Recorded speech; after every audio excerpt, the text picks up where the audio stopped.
Ammonia and What It Is Doing to Our Water by Maya Fiedler. Let's discuss the issue. Dead fish are washing up on the beach, and what we want to know what could be doing this.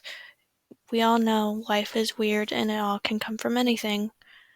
People swim, surf, fish, and do boat rides, and seeing dead fish worries people and is not a sight wanted to see. I know personally I would not want to be swimming in our city's water or anywhere near our city's water and find dead fish along the shore and dead fish beneath me. We need to know why it is harming the fish and how it is happening. We also need to know if it'll harm us in the long run. And is this chemical just affecting the fish or will it harm us too? Here's some pictures of dead fish on the shores and kids finding fish dead in the water and people with infants you can see walking along the shore and there's just dead fish either along there, and it's clearly not safe for anyone and we should not be putting ourselves around that. So let's begin with what is ammonia. It's an inorganic compound of nitrogen and hydrogen. The formula is NH3. It's a colorless gas with a distinct pungent. When you think of ammonia, most people think of what comes from cat litter, the distinct pungent of the smell of the cat pee and whatnot, and it's highly strong, and pregnant women are not allowed to do cat litter because of how strong it is and how harmful it can be. The chemical structure and functional groups of ammonia. Chemical structure is 1 nitrogen and 3 hydrogen atoms, and I put a picture of it on the bottom left. It is a tetrahedral. Functional group is called amines. Important properties of the amines is they're basic and readily protonated to form ammonium cations. Where ammonia comes from and how it is used. Ammonia is a part of the nitrogen cycle. It is produced in soil from the bacterial process. It's naturally produced from decompositions of organic matter, which would be plants, animals, and animal waste, and it's used as fertilizer, refrigerant gas, purification of water, manufacture of plastics, explosive, textiles, pesticides, dyes, and etc. And the way it's used is by we control, of course all these things are controlled except for the naturally parts, are controlled by the ammonia levels. We can keep track of that in the things we have like the fertilizer, the plastics, we can keep track of the ammonia levels so they're not harmful.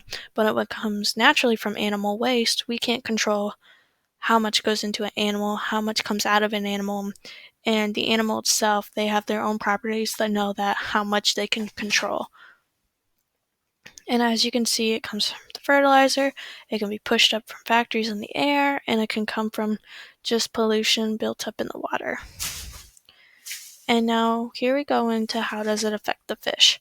If ammonia is high, which in water there's always ammonia, if the ammonia is high, it makes it hard for the fish to eliminate from their bodies. They can only handle so much, just like we humans. The buildup of ammonia can cause stress, gill and internal organ damage, and eventually death.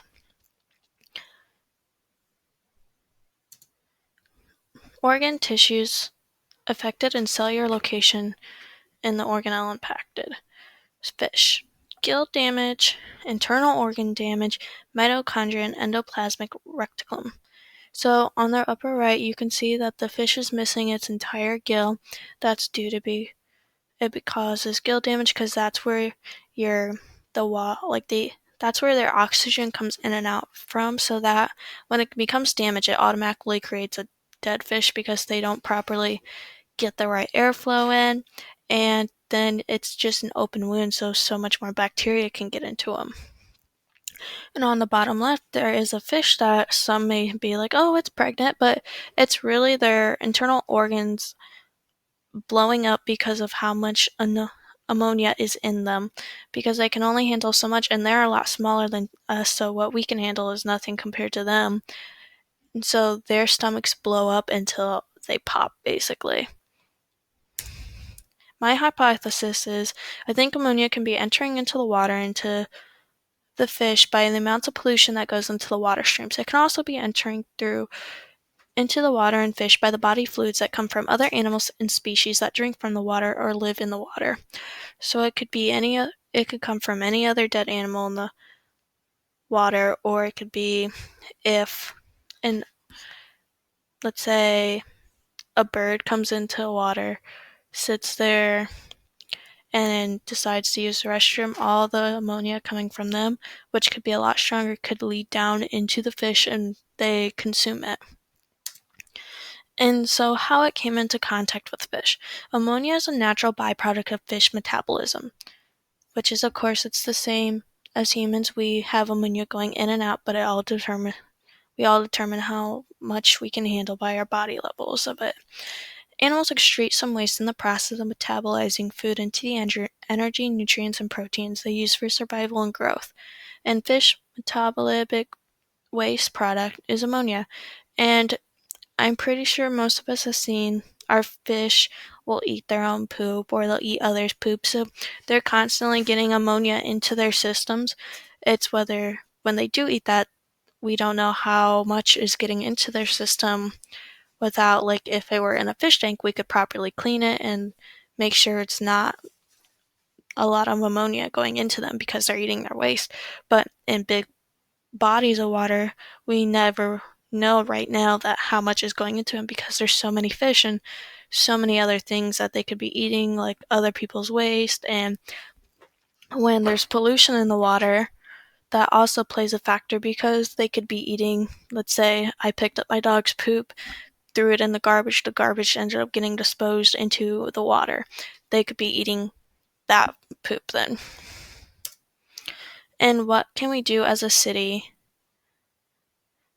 We can start having our waters properly tested to keep track of the ammonia levels. Like I was saying, in a fish tank, you can keep track of the pH balances and like all the different levels of the water, like you would do for a saltwater tank.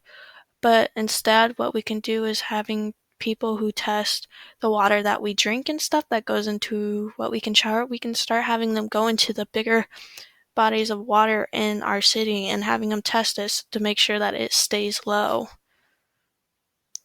And we can also do water cleanups. That will help keep the waste and toxins of what can help produce the ammonia levels and what can cause more poop coming from the fish.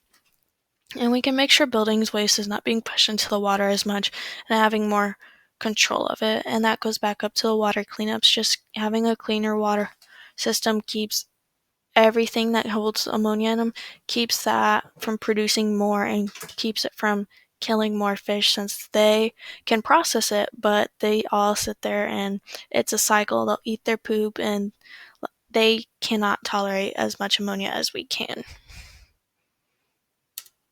And here are my sources. Thank you.